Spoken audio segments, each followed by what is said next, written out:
Hi guys! Most of you know that I'm really into space and all that, and it's my dream to be an astronaut someday and travel to the moon.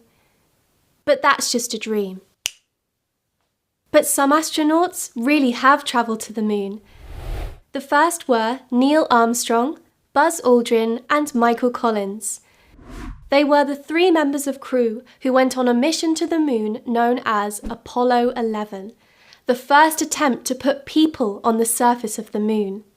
The 3 astronauts travelled on board a spaceship called Columbia, but when they were about 100 kilometres from the moon, Aldrin and Armstrong got into this. The Eagle, a small machine designed to land on the rocky surface. It wasn't easy, but they landed it.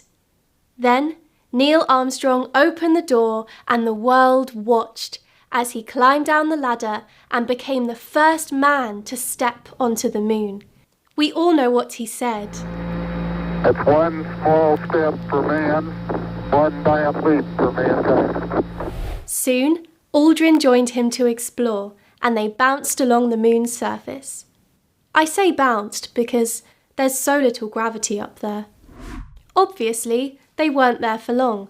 The moon has no atmosphere, so there's no air, and it's impossible to breathe. That's why astronauts wear spacesuits.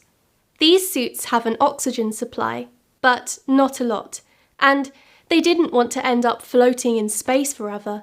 So they gathered some rocks, got back in the Eagle, and started their long journey home.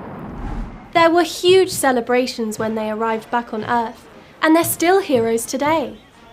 I think it's the most amazing story, and it's why I want to be an astronaut. And you know what? I can't stop thinking about it. I even dream about living there. You'll never believe it, but some people think it's possible. I know conditions are difficult and all that. I mean, there's no air or water supply. But maybe, just maybe. Oops, I need to stop thinking about space. But what about you? What do you think it would be like to live on the moon? Send me your ideas and I'll read the best ones out in my next vlog.